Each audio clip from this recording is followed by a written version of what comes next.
Movie के start होते ही हमें एक कार ड्राइवर दिखाया जाता है जिसकी गाड़ी से एक हिरन टकरा गई थी। उस वक्त उस हिरन को देखकर ऐसा लग रहा था कि जैसे वो मर गई हो, लेकिन थोड़ी ही देर बाद वो हिरन अजीबोगरीब तरीके से मूवमेंट करके उठ जाती है और उसकी आईज नॉर्मल बिल्कुल भी नहीं लग रही थी। इसके बाद हम एक आदमी को देखते हैं जो एक बहुत बड़े फॉर्म का मैनेजर होता है। उसका नाम सीक्वू था। कुछ अर्सा पहले ही उसकी डिवोर्स हो चुकी थी, जिसकी वजह से वो अपनी छोटी बेटी का ठीक से ख्याल भी नहीं रख पाता था। नेक्स्ट डे उसकी बेटी का बर्थडे होता है। अपने बर्थडे पर उसकी बेटी जिद करती है कि वो उसे उसकी मदर से मिलवाने पोजान लेकर जाए और वो अपनी बेटी की बात पर एग्री भी हो जाता है और दोनों बाप बेटी एक ट्रेन पकड़कर पोजान के लिए चल पड़ते हैं। उस ट्रेन में और भी बहुत ज्यादा लोग थे, जिनमें एक वर्किंग क्लास हस्बैंड सेंगुआ, उसकी प्रेग्नेंट वाइफ संग जियोंज, उनके अलावा एक हाई स्कूल बास्केटबॉल टीम थी। और जैसे ही ट्रेन का डोर ओपन होता है, एक लड़की वहाँ पर आती है जिसके पाँव पर किसी के काटने का निशान था और देखते ही देखते मौके पर वो लड़की एक ज़ॉम्बी में चेंज हो जाती है और ज़ॉम्बी बनते ही वो लड़की ट्रेन की एक अटेंडेंट को काट लेती है।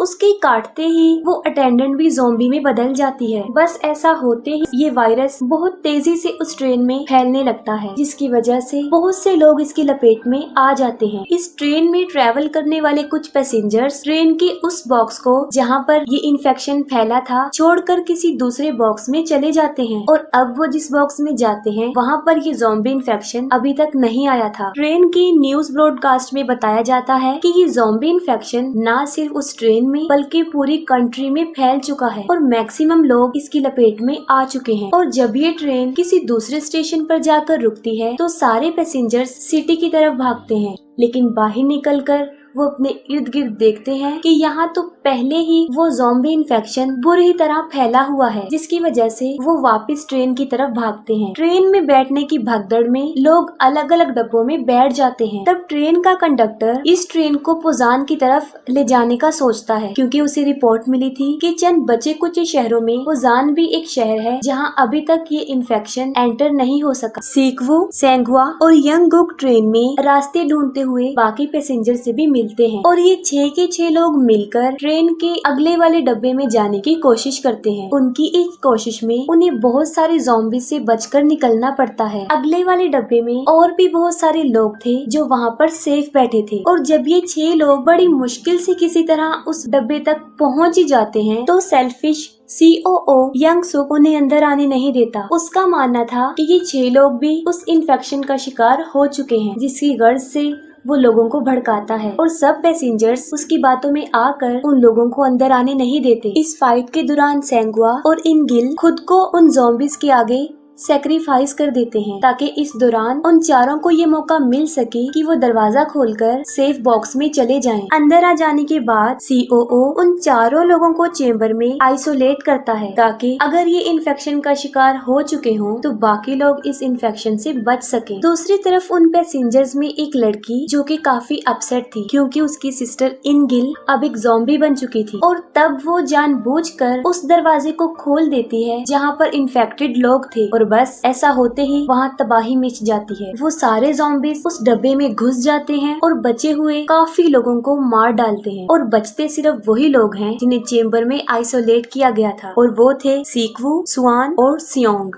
इनके अलावा COO और एक ट्रेन अटेंडेंट खुद को बाथरूम में बंद करके अपनी जान बचा लेते हैं। फिर हम देखते हैं कि इस ट्रेन का रास्ता ब्लॉक हो चुका था, जिसकी वजह ये थी कि उस स्टेशन की पटरियां बंद थी और जैसे ही वो ट्रेन अपने स्टॉप पे रुकती है बचे हुए पैसेंजर्स किसी दूसरी ट्रेन की तलाश में निकल पड़ते हैं और इसी तलाश में वो सब एक दूसरे से बिछड़ जाते हैं। वो COO एक बार फिर से खुद गर्जी का मुजाहिरा करता है। वो अपनी जान ट्रेन अटेंडेंट को उन ज़ॉम्बीज की तरफ धक्का देकर बचाता है, जिससे वो अटेंडेंट की भी मौत हो जाती है और वो सेल्फिश युनसुक बच जाता है। अब यहाँ पर युनसुक वैसे तो बच गया था, लेकिन उसे एक ज़ॉम्बी ने काट लिया था और डेफिनेटली वो खुद भी अब एक ज़ॉम्बी बन चुका था और वो बचे हुए उन लोगों पर अटैक कर देता है। सीक्वू ज़ॉम्बी युनसुक से लड़ता है, लेकिन इस फाइट में युनसुक उसे काट लेता है। सीक्वू यहाँ पर समझ जाता है कि अब क्योंकि उस ज़ॉम्बी ने उसे काट लिया है तो अनकरीब वो भी ज़ॉम्बी में बदलने वाला है। ये सोचकर वो अपनी बेटी और सियोंग को इंजन वाले रूम में बंद करता है और जाने से पहले वो अपनी बेटी से अपनी लाइफ के लास्ट वर्ड कहता है। अब जाहिर है सीक्वू ने ज़ॉम्बी बन जाना था, तो जैसे ही वो फुल ज़ॉम्बी बनता है वो ट्रेन से कूद जाता है और यहाँ पर सीक्वू काफी इमोशनल हो जाता है और वो मरते हुए भी उन मोमेंट्स को याद करता है जब उसकी बेटी बिल्कुल छोटी सी थी और उसने उसे अपने हाथों में उठाया था। और अब ट्रेन फाइनली पोजान पहुंच जाती है और तब दो लोग स्वान और स्योंग वहाँ पर उतरते हैं और ये दोनों ही थे जो उस ट्रेन में सरवाइव कर गए थे। वो आगे की तरफ जाते हैं जिसकी दूसरी तरफ कुछ सोल्जर्स थे और ये सोल्जर्स बॉर्डर को ज़ॉम्बी से डिफेंड कर रहे थे और उन दोनों को देखकर वो समझते हैं कि शायद ये दोनों भी ज़ॉम्बीज हैं और बस वो उन दोनों को शूट करने ही वाले होते हैं कि तभी उन्हें स्वान के सॉन्ग की आवाज आती है, जिससे वो समझ जाते हैं कि ये कोई ज़ॉम्बी नहीं बल्कि रियल ह्यूमन सरवाइव हैं। स्वान वही सॉन्ग गा रही थी जो वो हमेशा से अपने फादर के लिए गाना चाहती थी, लेकिन आज वो अपने फादर की डेथ के बाद उनको याद करके ये गाना गा रही थी। यहीं पर मूवी